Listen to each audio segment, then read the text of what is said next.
Eelnõu on seadusena vastu võetud. Tänane teine päevakorrapunkt on Vabariigi Valitsuse algatatud tubakaseaduse ning alkoholi-, tubaka-, kütuse- ja elektriaktsiisi seaduse muutmise seaduse eelnõu 9 teise lugemise jätkamine. Ettekandjaks palun sotsiaalkomisjoni esimehe Tõnis Mölderi.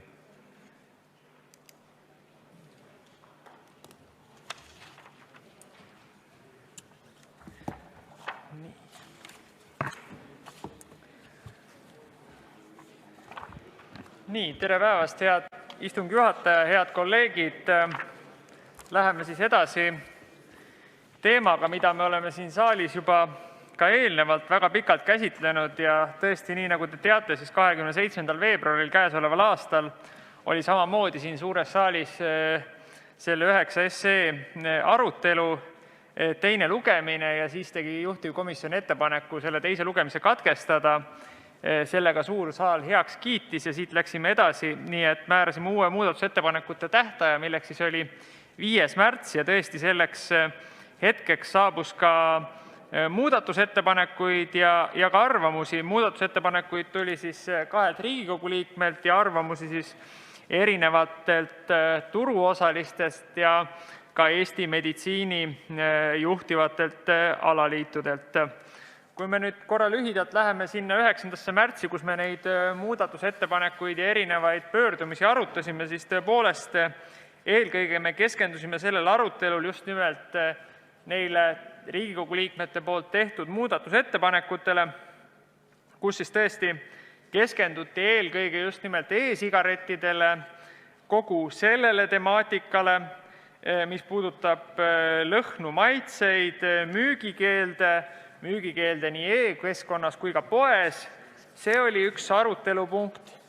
Siis kindlasti me ka arutasime selle üle, mis puudutab just nimelt e-kaubandust ja seda käsitlemist, et kas kõik tarvikud, mida siis uute selliste tubakatoodete puhul kasutame, et kas need lähevad tubakatoodete alla või see selline e-vidin on ikkagi tegelikult tehnika või midagi sellist, et siin oli ka kindlasti selline laiem arutelu ja siin jäid ka erinevad seisukohad kõlama. Siis kindlasti oli meil ka just nimelt erinevate arstiorganisatsioonide esindajad koha peal olemas ja nii nagu nende puhul võib-olla selline kõige teravamalt tõstatatud küsimus oli ikka see, mida tegelikult kogu sotsiaalkomisjon ka jagab, on see, et ükstaskõik milline tubakatoode, ükskõik milline tubakat sisaldav ese või asi, ilmselgelt need ei ole tervisele kasulikud, need on kahjulikud tooted ja me mõistame selles mõttes arstide sellist soovi juhtida sellele tähelepanu.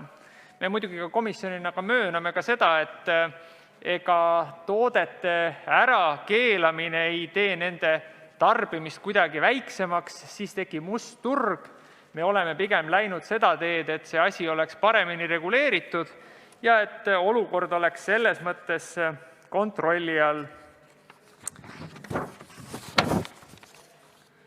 Siis üks oluline koht, mida ma tahaksin ka ära märkida, millele arstid juhtisid mitu korda tähelepanu ja mis ka avalikkuse meediakünnist ületas, oli väited, et justkui sotsiaalkomisjon ja võib-olla veel mõned sooviksid selle seaduseelnõuga tuua Eesti turule tubakanätsud, kommid või mingid muud pastillilaadsed tooted, mis siis sisaldavad tubakat, et veel kord, see ei ole selle eelnõu sisu eesmärk ja seda ka väga selgelt sotsiaalkomisjon rõhutas ja kõik need mured või mõtted, mis ministeeriumil või teistel erialaliitudel sellega seoses olid, need me ka selles mõttes elimineerisime ja kirjutasime seletuskirjas võimalikult täpseks selle olukorra. Siis toimus ka pikk arutelu veel teiste selliste tulnud muudatusettepanekute või tähtkirjade üle. Üks oli just nimelt see konkreetne, mis puudutab seda jälgitavussüsteemi ja selle rakendamist, et anda siin tõesti turuosalistele mõistlik aeg. Täna me leppisime kokku, et see mõistlik aeg on 120 päeva peale selle seaduse vastuvõtmist. Nii nagu ma ütlesin, 10. märtsil me tegime ära ka kõik muudatusettepaneku otsused ja otsustasime siis tõesti konsensuslikult võtta eelnõu täiskogu päevakorda 19. märtsil, teha ettepanek teine lugemine lõpetada ja saata eelnõu siis kolmandale lugemisele. Aga nagu te teate, vahepeal on Eestis ja ka mujal maailmas olukord olulisel määral muutunud ja tõesti sellel märtsi kuupäeval ta ei jõudnud siia suurde saali teisele lugemisele. Siis nüüd aprillikuus, kui meie töörütm normaliseerus ja tegeleme ka teiste seadustega edasi, siis me tõesti aprillikuus 2 komisjoni istungil uuesti arutasime neid teemasid, palusime ta saata uuesti suurde saali ja kõige viimane arutelu oli veel selle nädala esmaspäeval, kus me tõesti seda veel kord arutlesime, täpsustasime, käsitlesime eelkõige seda rakenduskuupäeva, sest see oli vahepeal edasi nihkunud ja jõudsime siis taas kord konsensuslikult otsusteni, et võtta ta täna päevakorda, ära menetleda ja kui teine lugemine lõpetatakse, siis saata ta kolmandale lugemisele 4. mail. Aitäh! Aitäh, lugupeetud ettekandja. Teile on ka küsimusi. Tarmo Kruusimäe, palun. Tänan, hea aseesimees. Hea ettekandja, olen viibinud ka ise mõnel sotsiaalkomisjoni koosolekul ja jutu all oli siis see moment, et kas on vaja ka Euroopat teavitada. Nüüd eelmisel nädalal Sotsiaalministeerium on ikkagi kätte võtnud selle teavitamise, et kuidas me nüüd sellest olukorrast edasi lähme ja kuidas me edasi menetleme, kui Euroopat on juba teavitatud, et me Eesti riik lubab siis mentooli maitsega e-vedelikud. Aitäh! Seda arutelu, mis puudutab teavitamist, meil selle vahepealse aja jooksul väga komisjonis käsitlusele ei tulnud. Minu meelest selle debatti me pidasime maha juba enne seda teise lugemise katkestamist. Veel kord, siin seadus ütleb väga selgelt, et Riigikogul endal puudub õigus seda teavitust teha. Kui ministeerium seda soovib teha, siis ta edastab selle soovi vastavalt MKM-i inimestele, kes siis Eestis tegelevad tsentraalselt selle teavitamisega. Kui te nii ütlete, et vahepeal on see teavitus tehtud, siis ma usun teid, minul seda ametlikku kirja ja pöördumist ei ole, et ministeerium seda teavitust oleks teinud, aga siis me võtame selle info teadmiseks ja kui parlamendil on tahe selle teemaga lõpuni minna, siis me lähme ka lõpuni, sõltumata sellest, kas ministeerium on teinud vahepeal teavituse või mitte. Aitäh! Aivar Kokk, palun! Aitäh, juhataja ja ettekandja. Äkki sa paari sõnaga tutvustad, et komisjonis, ma saan aru, oli juttu nende tubakatoodete sarnaste toodete kasutamisest ja piirikaubandusest ja kõigest muust, et mis siis lõpuks komisjonis otsustati, et kas mida lubatakse ja mida ei lubata selle uue seaduse parandusega siis? Aitäh! Aitäh! Me ikkagi nagu väga selgelt reguleerime ära selle poole, mis puudutab uudseid tubakatooteid. Me väga selgelt ütleme välja selle, et mis lõhnad ja maitsed e-vedelikel on lubatud. Siinkohal me räägime ainult mentoolist. Me ei soovinud kuidagi minna sellesse pärusmaale, et kui mõni toode on kas suitsuvaba või mitte suitsuvaba või siis suitsetatav toode, me oleme väga selgelt öelnud, et seadus annab tänagi juba need võimalused ja tegelikult on see tootjapoolne vastutus, et kuidas ta siis klassifitseerib seda konkreetset toodet, et me ei tahtnud siin parlamendina panna juba seadusesse nii täpselt kirja, et kas üks toode on see või teine. Me tahame anda need võimalused ja õigused ikkagi vastavatele Eesti riigi ametitele ja tegelikult on siin ka väga suur roll ja vastutus tootjatel ja ma veel kord rõhutan, see jutt või see väide, mis siin ka kohati jäi kõlama, et selle eelnõuga me lubame nüüd turule kuidagi sellised uudsed tubakatooted, mis on kuidagi kommilaadsed, pastillilaadsed, siis veel kord, ei, seda soovi meil ei ole ja selle eelnõu vastuvõtmisel seda ka ei järgne. Aitäh! Tarmo Kruusimäe, palun!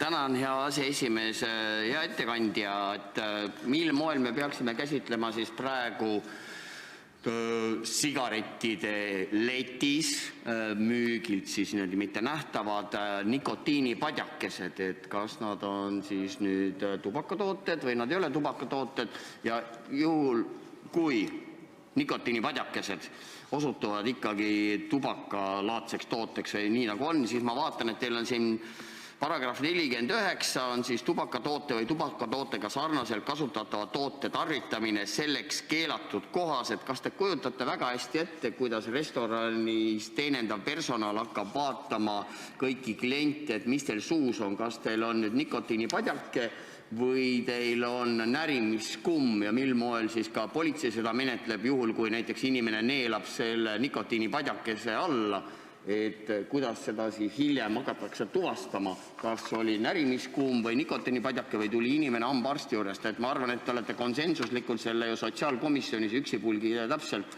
läbi arutanud ja Sotsiaalministeeriumist on ju väga täpne ja tark teadmine, samas näiteks ka ikkagi närimiskummid, mis sisaldavad nikotiini, et kuidas siis nende puhul on, kas neid võib siis mõnes ruumis närida või ei tohi? Aitäh! Nii nagu ma ütlesin, me ei ole konkreetseid tooteid siia seadusesse sisse kirjutanud, siin on ikkagi väga selge regulatsioon olemas ja tootja ise saab ära klassifitseerida siis konkreetselt selle toote, see peab vastama neile tingimustele, mis seaduses on, mis etiketil kirjas on, tootja vastutab selle eest. Meil on Eestis olevad pädevad asutused, kes oskavad hinnata seda, et kas see toode vastab nendele nõuetele või ei vasta. Kui see toode ei vasta, siis neid müügile ei lubata. Nüüd see näide, mis te tõite, kas ja kuidas meie õiguskaitseorganid või politsei hakkab kuidagi kontrollima seda, mida inimesed tarvitavad või mitte. Ma arvan, et siin on kindlasti olemas terve mõistus, kaine mõistus ja ma usun, et see on olemas nii Eestimaa inimestel, ja kindlasti on see olemas ka nendel vastavatel asutustel. Aitäh! Madis Milling, palun! Suur tänu, istungi juhataja, austatud ettekandja. Minus tekitab jätkuvalt hämmingut ja segadust, miks just ainult mentool on lubatud. Küsimus sulle, kas sina said komisjoni istungil vastuse, kes ja millisele analüüsile tuginedes otsustas, et ainult mentool on see lubamist väärt maitse, aga ülejäänud teised maitsed on kirjeldamatult kahjulikud ja pahad ja need tuleb ära keelata. Aitäh! Aitäh! Ega selles mõttes ma saan aru, et e-sigarettide puhul me ei räägi ühest maitsest või lõhnast, me räägime seal 20 või enamast maitsest lõhnast. Kui siin oli soov, et e-sigaret võiks olla mingilgi määral, see oli vähemalt arutelul meil komisjoni all, et e-sigaret võiks olla mingil määral toode, mis siis soodustab üleminekut tavasigaretilt võib-olla alternatiivsetele tubakatoodetele, mis võiksid olla mõningate uuringute alusel vähem ohutumad inimese tervisele, siis tõesti, kui me räägime, et võtame selle tavasigari, siis seal on ju tegelikult olemaski sigar ja mentoolimaitsega sigar või suits ja seda üleminekut võib-olla leevendada või soodustada, see oli üks argument, miks me valisime selle mentooli välja komisjoni poolt, see oli selline arutelu ja teine oli kindlasti ka see, mis selle kasuks kindlasti räägib, et neid muudatusettepanekuid tehti väga erinevaid, aga meile tundub, et see mentooli maitse ja lõhn, seda on ka kõige lihtsam võib-olla fikseerida. Aitäh! Andres Metsoja. Hea istungi juhataja, lugupeetud ettekandja.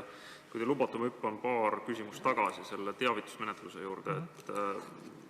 Mul on ajus hoopis, et sellest teavitusmenetlusest on pikka aega nagu räägitud siin saalis ka ja jäi kõlama erinev informatsioon Tarmo Kruusimäe ja teie suust, et ma väga paluks, et kui see teine, kolmas lugemine kestab ennem kolmandat lugemist uuest saali tulete, et selgitaksite välja, sest me tihti räägime sellest ikkagi väga selgelt, et bürokraatia vähendamine on prioriteet ja kui ei ole vaja sellist menetlust läbi viia, siis miks ikkagi selliseid menetlusi minnakse läbi viima? Aitäh! Aitäh! Ma pean tunnistama, et kogu selle eelnõu menetluse raames on meil olnud siin ministeeriumi ja parlamendi vahel selline väga konstruktiivne debatt ja nii mõneski küsimuses me ei ole leidnud konsensust. See üks koht, kus me ei ole leidnud konsensust, on see, et kas meil on direktiiv täna tegelikult üle võetud või ei ole.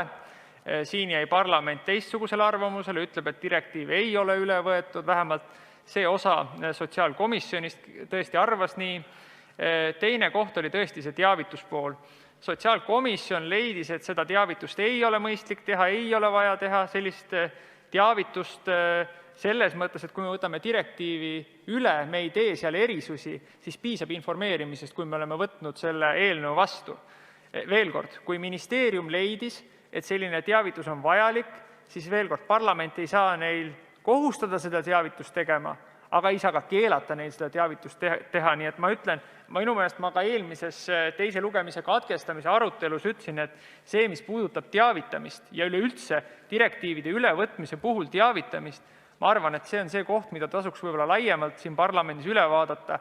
Minu meelest see ei ole päris õige, et parlamendil puudub õigus teha ise Euroopasse teavitust ja teistpidi mulle tundub ka see kuidagi ebaõiglane, et ministeerium paneb parlamendi töö seisma ja ütleb, et parlament ei tohi seda seadust menetleda, me nüüd tegeleme teavitusega, et see ei ole ka kuidagi, mulle tundub, ma nüüd lähen võib-olla väga nagu laiali, aga ma ütlen, mulle isegi tundub, et see ei ole väga põhiseaduspärane, et kuidagi seadusandlik võim seisab, kui täidesaatev võim ütleb, et stopp, te ei tohi nii teha. Aitäh. Madis Milling, palun. Suur tänu, härra istungi juhataja, austatud ettekandja. E-sigarettide teemat on erinevate seaduseelnõudega menetletud siin saalis juba kordi ja juba eelmises koosseisus.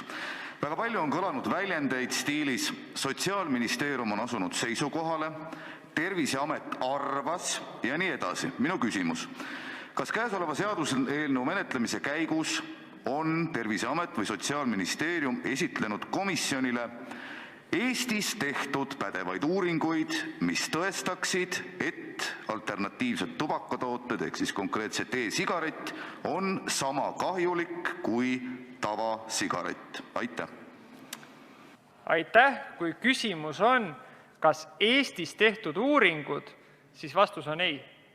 Küll on aga Terviseamet ja ministeerium esitanud meile korduvalt Eesti arstide erinevaid seisukohti, sealhulgus ka Eesti Kopsuarstide Liidu erinevaid seisukohti, kes veel kord juhivad tähelepanu sellele, et maailmas on olemas erinevaid uuringuid, mis viitavad nii ühele kui ka teisele poole, aga lõplikult ei ole seda teemat lõpuni vaieldud. Aga kui teie küsimus oli nii selgelt piiritletud, siis minu mälu järgi küll on vastus teile lühike ei.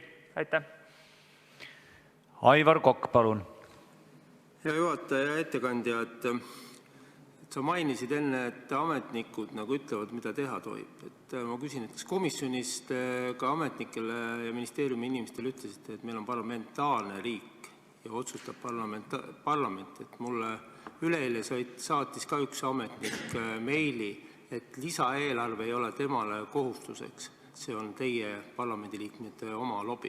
Ma loodan, et järgmine nädal seda inimest ei tööta riigisüsteemis, aga kuidas teil on, et kas ka edaspidi sotsiaalkomisjonis on nii, et kui üks ametnik suhteliselt kõrgel tasemel, ma saan aru, inimene ühes ministeeriumis ütleb, et teie ärge menetlege, siis eelnõu jääbki seisma või oled sa selle seisukohal, et Eesti riigis on ikka parlamentaarne kord? Aitäh!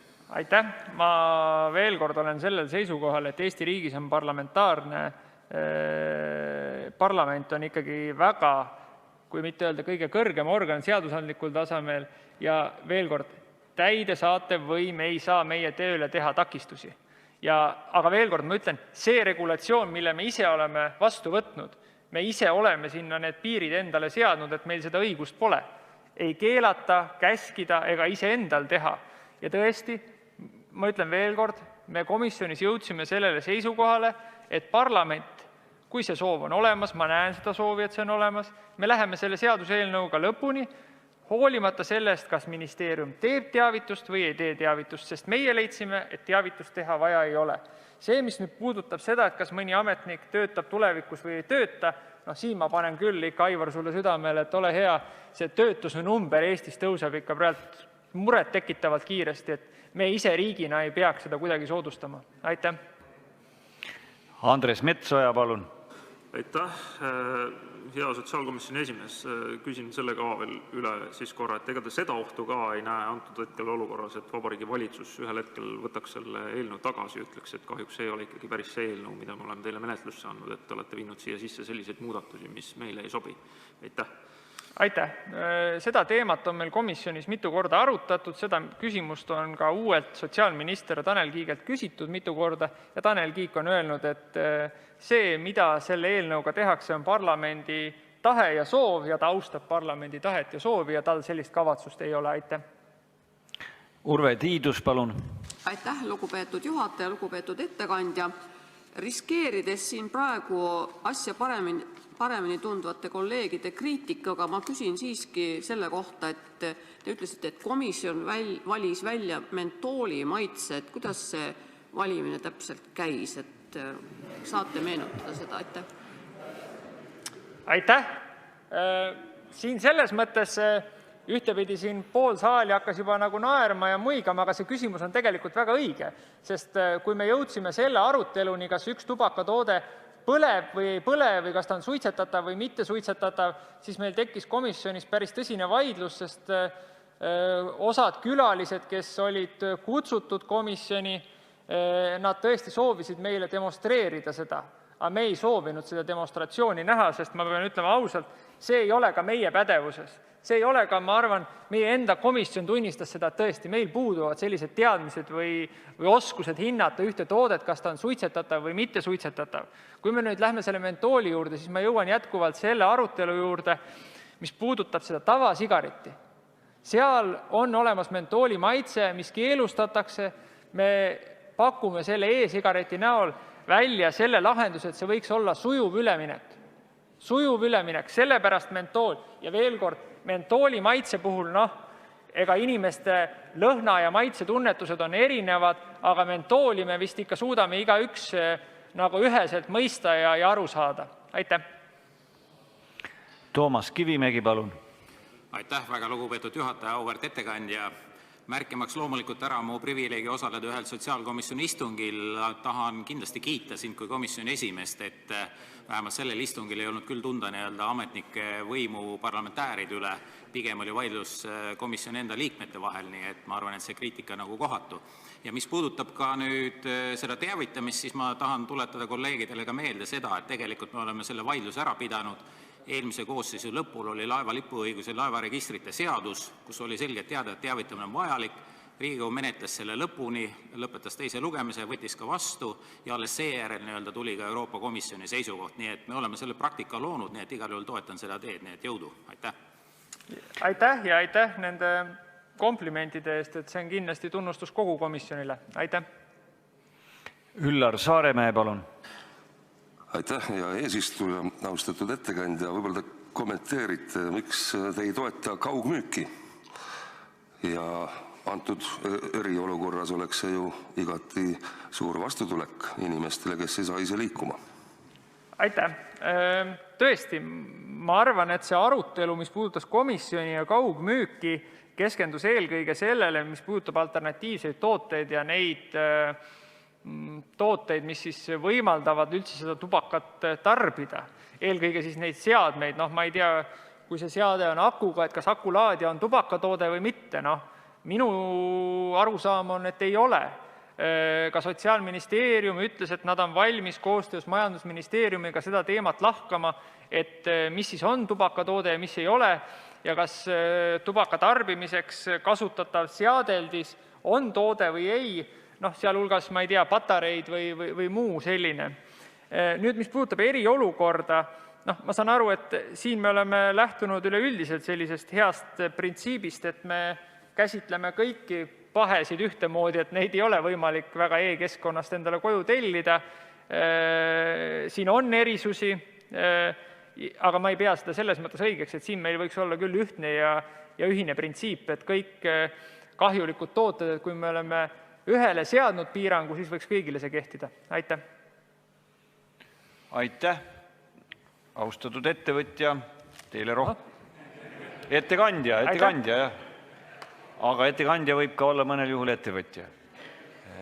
Rohkem küsimusi teile ei ole.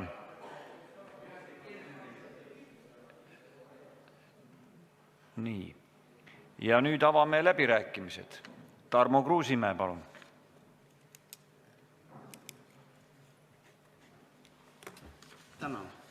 Tänan, hea aseesimees. Head töökaaslased. Anna Haava ütles nii, menetlemine peab kestma surmani. Või oli see kuidagi teistmoodi? Aga just täpselt nii te tegelikult ka kuulsite, et kus olemuslikult ju seaduse andja otsustas, hoolimata sellest, et talle sooviti puust ja punaseks ette teha, ei, me teeme teisiti. Ja minu käest on tegelikult päris paljud välismaised siis nii alternatiivse tubakatoodete esindajad kui ka muud küsinud, et mis teil seal Eestis toimub, et miks te olete selliselt otsustanud. Olen ma neile vastanud täiesti siiralt, et andke andeks, et meil on uus Riigikogu koosseis, mis tähendab, et inimesed ja saadikud ei jaga veel seda parlamentaarset vastutust ja nad usaldavad seda, mida juba ministeeriumist neile niinimetatud spetsialistid ette toodult ja ära on juba nämmutanud ning nad võtavad selle a priori kui puhas kulda, sest et püha kraal asub meil ju ministeeriumis. Hoolimata sellest, kas ministeeriumi ametnikel on võtnud ette püha ristisõja millegi vastu või on neil lihtsalt päris suur defitsiit pädevuses. Sest et nemad ka ju arvavad. Kui mu hea kolleeg Madis Milling viitas just nendele uuringutele, siis Inglismaa Kuninglikus Akadeemias on tehtud üle 500 ametliku uurimuse. Ka komisjonile saatsime materjale, mida tegelikult komisjoni esimees ei tahtnud ametlike materjalide juurde panna, küll aga tulid igat sorti soolapuhujad ja arstid arvama seda, mida nad võiksid arvata või siis võiksid teada, mida keegi kuskilt oli rääkinud. Üks täiesti uskumatu uudis, mis ilmselt levib paari päeva pärast, on see, et mingi anomaalia on need inimesed, kes suitsetavad ja siis, kes on nüüd praegu see COVID-19 surnud, siis need arvud ei klapi. Räägitakse, et kõige suurem riskirühm on need, kes täna teevad suitsu või siis alternatiivseid tubakatooteid. Need koolevad hoopis väiksemalt. Ma ei kutsu mitte kedagi üles siia praegu selleks, et hakata nüüd suitsetama, aga see on selline anomaalia ja ma arvan, et võib-olla siis, kui me leiame ka sellele viirusele nüüd antiviiruse või mis asi see on, mida me sealt otsime, eks ju, siis me saame ka sellele vastuse. Minu arvates on seal Sotsiaalministeeriumis üks mitmepealine hüdra ja üks pea on ilmselt täna raiutud. Kuumutatud tubakatooted saavad korralikult direktiivina üle võetud.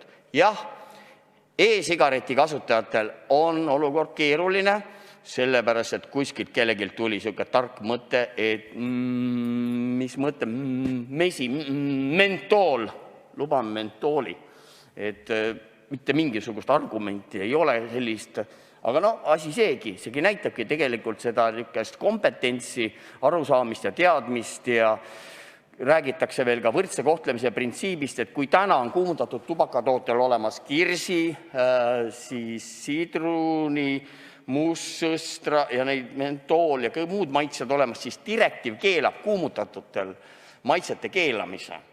Aga e-asjade puhul me otsustame, et oleks ainult mentool, menetlemist me võiksime nimetada mentoolseks tegevuseks.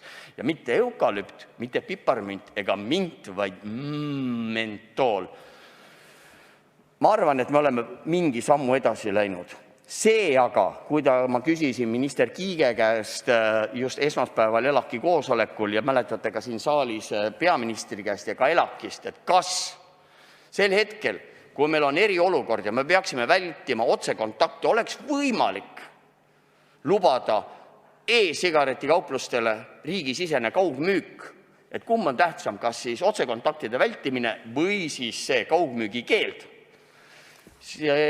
Saadeti peaministri büroosse Sotsiaalministeeriumisse ja minister ütles, et 6 aja jooksul ei ole nad veel jõudnud seda üldse menetleda ja ütles, et aga kohe läheb ju kriis ka tegelikult mööda. Me räägime täiskasvanutele mõeldud toodetest ja siin on hirm, et äkki võib-olla noored ja alaealised seda näevad. Võib-olla, kui te võtate arvuti lahti, siis te peaksite teadma ka, et pornograafia ja selle levitamine on keelatud. Kusjuures seda võib iga noor näha. E-sigareti kaupluse omad pakkusid välja identifitseerimise ID-kaardiga, aga mis seal ikka teha. Arvan, et pool võitu on peos, raiume järgmise hüdra pea. Aitäh! Aitäh! Madis Milling, palun!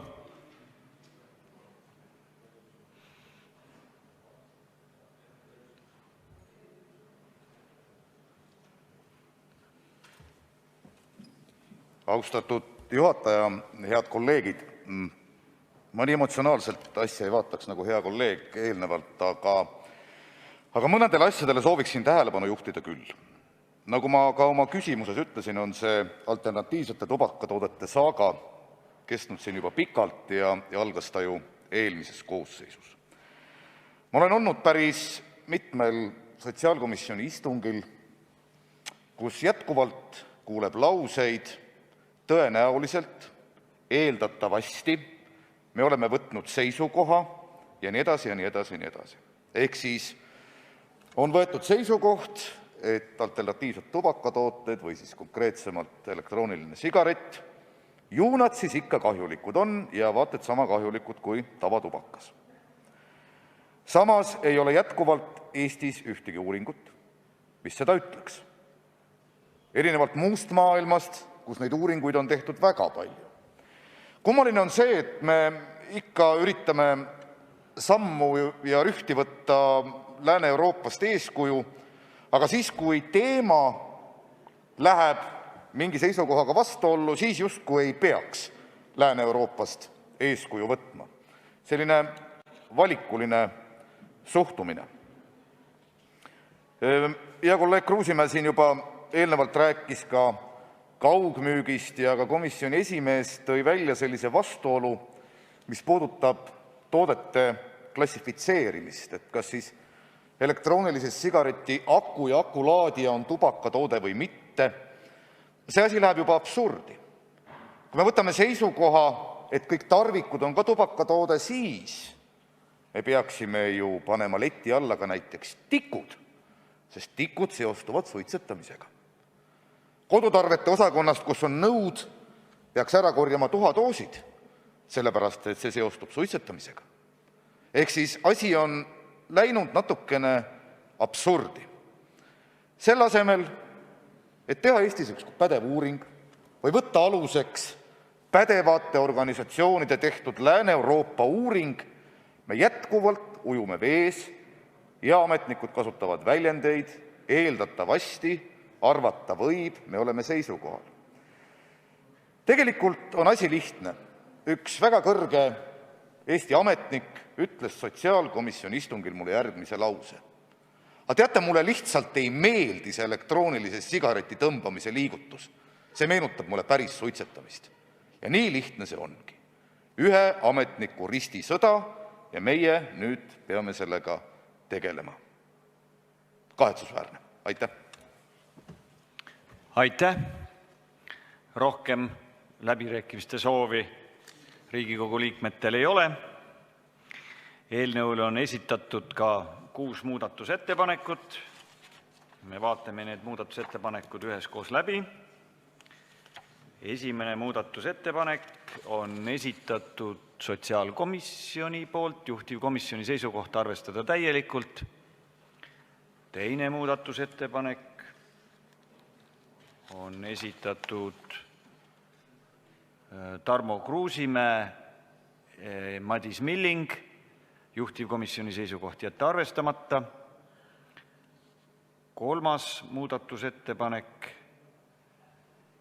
esitaja Tarmo Kruusimäe ja Madis Milling, juhtivkomisjoni seisukoht jätta arvestamata. Eelmine aga see ettepanek ei kuulu hääletamisele vastavalt Riigikogu kodu- ja töökorra seaduse paragrahvile 106 lõikele 2. Neljas muudatusettepanek, esitatud Tarmo Kruusimäe ja Madis Milling, juhtivkomisjoni seisukoht samuti jätta arvestamata ja samuti ei kuulu hääletamisele. Viies muudatusettepanek, esitatud Tarmo Kruusimäe ja Madis Milling, juhtivkomisjoni seisukoht jätta arvestamata ja samuti ei kuulu hääletamisele suures saalis. Viimane muudatusettepanek, 6, esitatud sotsiaalkomisjoni poolt, juhtivkomisjoni seisukoht arvestada täielikult. Oleme muudatusettepanekud läbi vaadanud, juhtivkomisjoni Ettepanek on eelnõu 9 teine lugemine lõpetada. Sellega on teine lugemine lõpetatud.